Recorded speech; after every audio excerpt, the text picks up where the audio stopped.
Hey guys, welcome back. ഇന്ന് നമ്മൾ പോകുന്നത് ലോകത്തിലെ ഏറ്റവും അത്ഭുതകരമായ സ്ഥലങ്ങളിലൊന്നായ വിക്ടോറിയ ഫോൾസ് കാണാനാണ് കേട്ടോ. ആഫ്രിക്കയിലെ സിംബാബ്വേയുടെയും സാംബിയയുടെയും അതിർത്തിയിൽ സ്ഥിതി ചെയ്യുന്ന ഈ ഒരു വെള്ളച്ചാട്ടം ലോകത്തിലെ ഏറ്റവും വലുതും മനോഹരമായതുമായിട്ടുള്ള ഒന്നാണ്.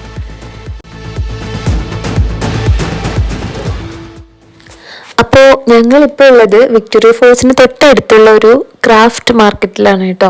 നമ്മൾ ചെല്ലുമ്പോൾ തന്നെ ആദ്യമായിട്ട് നമുക്ക് കാണാൻ പറ്റുന്ന ഈ ഒരു ക്രാഫ്റ്റ് ഏരിയ ആണ്. ഇവിടെ ഒത്തിരി വുഡ് ഐറ്റംസും അതുപോലെ നമുക്ക് ക്യാപ്പ്, ഡ്രസ്സസ്, അങ്ങനെ ഒരുപാട് സാധനങ്ങൾ അവൈലബിൾ ആണ് കേട്ടോ. ഞാനിപ്പോൾ സെക്കൻഡ് ടൈമാണ് കേട്ടോ വിക്ടോറിയ ഫോൾസിലേക്ക് വരുന്നത്. ഫസ്റ്റ് ടൈം വന്നപ്പോൾ സാംബിയ സൈഡിൽ നിന്നായിരുന്നു വാട്ടർഫോൾ കണ്ടിരുന്നത്. ഇപ്പൊ നമ്മൾ കാണാൻ പോകുന്നത് സിംബാബ്വേയുടെ സൈഡിലുള്ള വിക്ടോറിയ ഫോൾസ് കാണാൻ വേണ്ടിയിട്ടാണ്.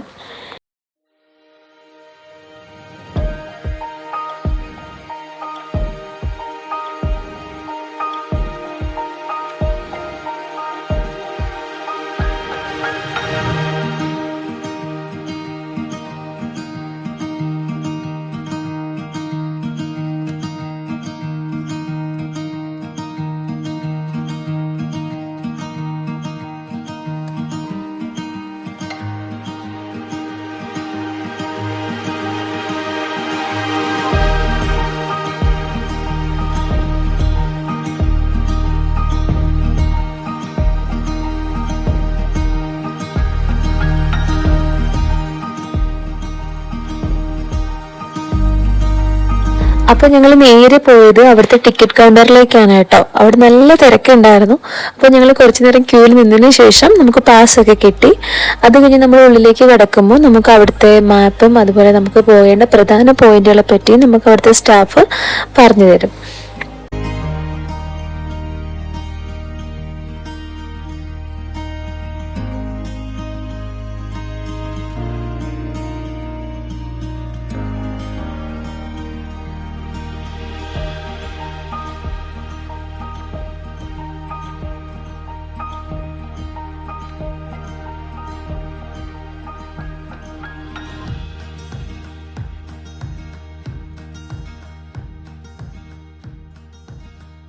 അങ്ങനെ നമ്മൾ വിക്ടോറിയ ഫോൾസിന് അടുത്തേക്ക് നടന്ന് നീങ്ങിക്കൊണ്ടിരിക്കുകയാണ് കേട്ടോ. അപ്പൊ നമ്മൾ മുന്നോട്ട് നടന്ന് തുടങ്ങുമ്പോൾ തന്നെ വിക്ടോറിയ ഫോൾസിന്റെ സൗണ്ട് നമുക്ക് കേൾക്കാൻ പറ്റും. അതായത് ആ വെള്ളം അത്രയും താഴ്ചയിൽ പതിക്കുന്ന ആ ഒരു സൗണ്ട് നമ്മൾ മുന്നോട്ട് നടക്കും തോറും ഈ ഒരു സൗണ്ട് ഇങ്ങനെ കൂടി കൂടി വരും കേട്ടോ.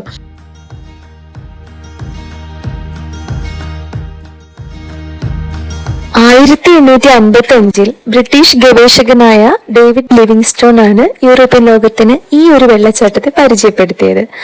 അദ്ദേഹം ഇത് ബ്രിട്ടീഷ് രാജ്ഞിയായ ക്യൂൻ വിക്ടോറിയയുടെ പേരിലാണ് വിക്ടോറിയ ഫോൾസ് എന്ന് നാമകരണം ചെയ്തിരിക്കുന്നത് കേട്ടോ. അതുകൊണ്ടാണ് അദ്ദേഹത്തിന്റെ ഒരു പ്രതിമ തന്നെ ഇവിടെ സ്ഥാപിച്ചിരിക്കുന്നത്.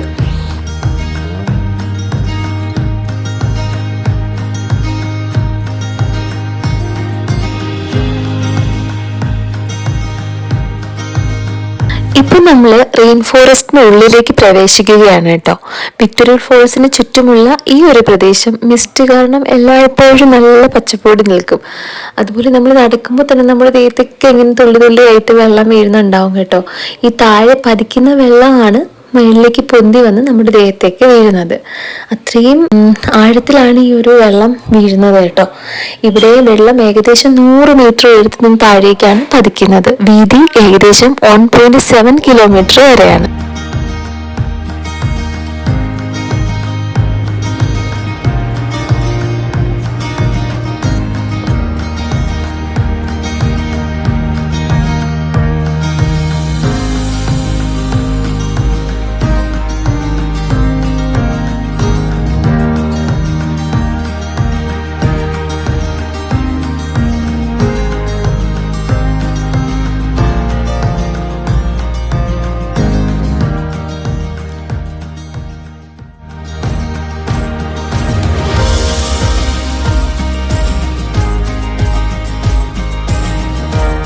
അപ്പൊ നമ്മൾ അടുത്ത വ്യൂ പോയിന്റിലേക്കുള്ള യാത്രയിലാണ് കേട്ടോ. അപ്പൊ നമുക്ക് ഇവിടെ ഈ വാട്ടർഫോളിലേക്കുള്ള വെള്ളം വരുന്നത് ഇവിടുത്തെ സാംബേസി റിവർ എന്ന് പറയുന്ന റിവറിൽ നിന്നാണ്.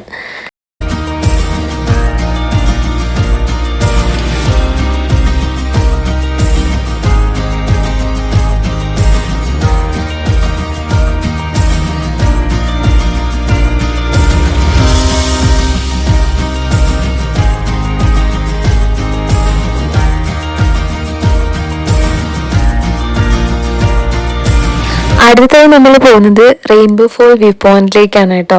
ഇവിടെ നല്ല രീതിയിൽ നല്ല സൂര്യപ്രകാശം ഉള്ള സമയമാണെന്നുണ്ടെങ്കിൽ നമുക്ക് മഴയിലൊക്കെ കാണാൻ കഴിയും. നമുക്കിവിടെ ഇറങ്ങാൻ കുറച്ച് റിസ്കി ആയിരുന്നു കേട്ടോ. നല്ല സ്ലിപ്പറി ആയിട്ടുള്ള ഒരു സ്റ്റെപ്സ് ആയിരുന്നു. നമുക്ക് ഇറങ്ങാൻ നല്ല ബുദ്ധിമുട്ടായിരുന്നു കേട്ടോ. എങ്കിലും നമുക്ക് ആ ഒരു വ്യൂ കാണാൻ വേണ്ടിയിട്ടുള്ള ഒരു ആകാംക്ഷയിൽ നമ്മൾ ഇറങ്ങുമായിരുന്നു. കുറച്ച് ബുദ്ധിമുട്ടിയെങ്കിലും ഞങ്ങൾ അങ്ങ് താഴെ ഇറങ്ങി പറ്റി കേട്ടോ.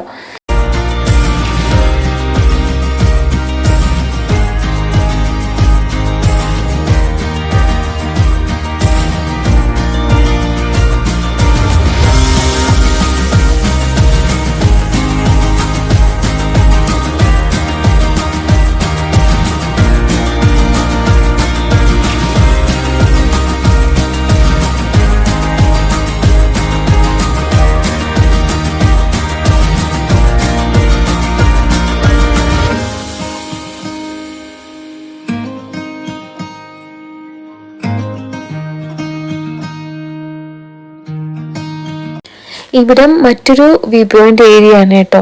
ഇവിടെ നിന്നാലും നമുക്ക് ശരിക്കും ഇവിടുത്തെ സൗണ്ട് നമുക്ക് കറക്റ്റായിട്ട് കേൾക്കാൻ പറ്റും കേട്ടോ. ശരിക്കും ഒരു തണ്ടറിൻ്റെ പോലുള്ള സൗണ്ടാണ് നമ്മൾ ഈ ഒരു ഭാഗത്ത് നിൽക്കുമ്പോൾ കേൾക്കുന്നത്. ഇനി നമ്മൾ ഇവിടെ കഴിഞ്ഞ് കഴിഞ്ഞാൽ നേരെ പോകുന്നത് മെയിൻ ആയിട്ടുള്ള വാട്ടർഫോളിലേക്കാണ് കേട്ടോ.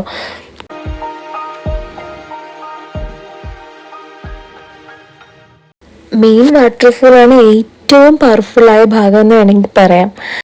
ലൈഫിൽ ഒരിക്കലെങ്കിലും ഇവിടെ വരണം. ഇത് വേറൊരു വെള്ളച്ചാട്ടം അല്ല കേട്ടോ, ഇതൊരു ലൈഫ് ടൈം എക്സ്പീരിയൻസ് തന്നെയാണ്.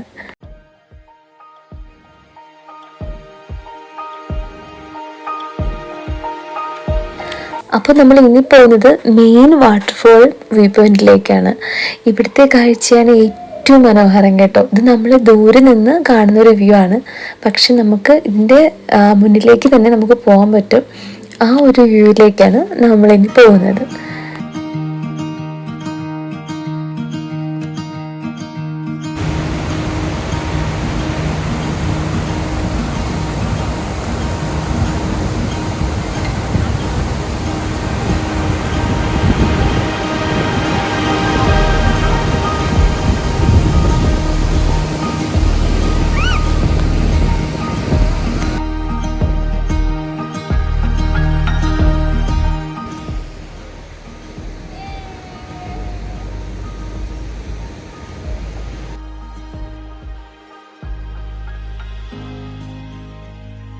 അപ്പോൾ ഇതാണ് ഇവിടുത്തെ മെയിൻ വാട്ടർഫോളിൻ്റെ മെയിൻ വ്യൂ എന്ന് പറയുന്ന ഒരു ഏരിയ കേട്ടോ. ഇവിടെ നിന്ന് എത്രത്തോളം അതിനെപ്പറ്റി വിശദീകരിച്ച് തരണമെന്ന് എനിക്കറിയത്തില്ല. അത്രയും ബ്യൂട്ടിഫുൾ ആയിട്ടുള്ളൊരു സ്ഥലമായിരുന്നു കേട്ടോ. പ്രകൃതിയുടെ ശക്തിയും സൗന്ദര്യമൊക്കെ ഒരുമിച്ചിട്ടൊരു അത്ഭുതം തന്നെയായിരുന്നു ഈ ഒരു സ്ഥലം. വീഡിയോ എനിക്ക് എത്രത്തോളം എടുക്കാൻ പറ്റുന്നുണ്ടായിരുന്നില്ല, കാരണം ഇങ്ങനെ വെള്ളം താഴെ നിന്ന് വെള്ളം ഒത്തിരി ഉയരത്തിലേക്ക് പൊന്തി വന്ന് ഇങ്ങനെ വീഴുന്നുണ്ടായിരുന്നു. ദേഹത്തൊക്കെ നമ്മൾ വെള്ളം വീഴുന്നുണ്ടായിരുന്നു. പല ആൾക്കാരും റെയിൻകോട്ടൊക്കെ ഉപയോഗിച്ചിട്ടാണ് അവിടെ വരാറ്. നമുക്ക് പിന്നെ എക്സ്ട്രാ വേറെ തുണികളും കാര്യങ്ങളൊക്കെ നമ്മുടെ കയ്യിലുണ്ടായത് കൊണ്ട് തന്നെ നമ്മളിതൊക്കെ എക്സ്പീരിയൻസ് ചെയ്യാൻ വന്നത് കൊണ്ട് തന്നെ നമ്മളിങ്ങനെ റെയിൻകോട്ടും കാര്യങ്ങളൊന്നും കയറ്റിയിരുന്നില്ല കേട്ടോ.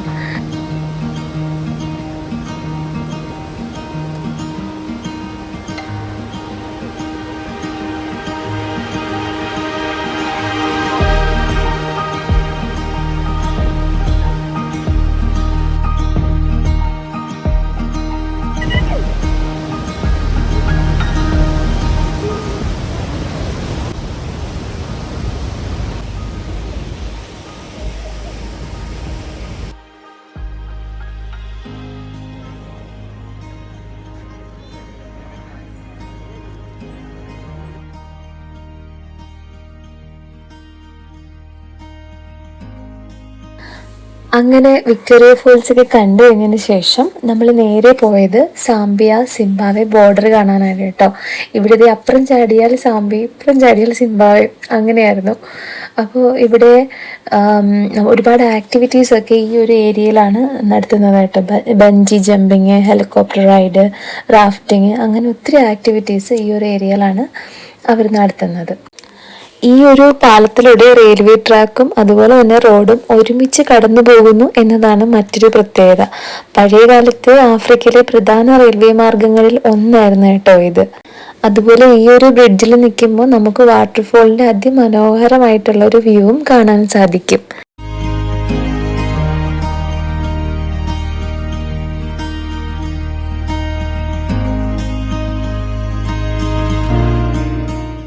1905 നിർമ്മിച്ച ഈ ഒരു പാലം സാംബേസി റിവറിന്റെ മുകളിലൂടെ കടന്നു പോകുന്ന ഒരു ചരിത്ര സ്മാരകമാണ് കേട്ടോ.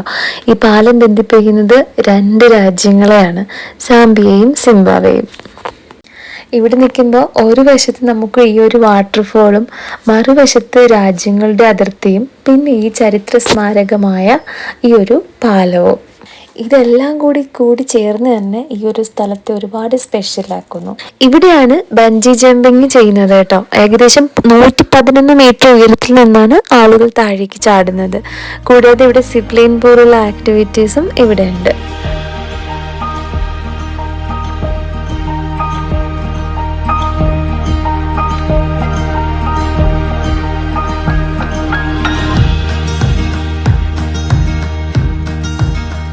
അപ്പോൾ ഇന്നത്തെ വീഡിയോ എല്ലാവർക്കും ഇഷ്ടമായി എന്ന് വിചാരിക്കുന്നു. അപ്പോൾ എല്ലാവരും എപ്പോഴെങ്കിലും ലൈഫിൽ ഒരിക്കൽ ഇവിടെ വരാനായിട്ടൊന്ന് ശ്രമിക്കുക, വരിക, എൻജോയ് ചെയ്യുക. അപ്പോൾ സീ യു, ബൈ ബൈ.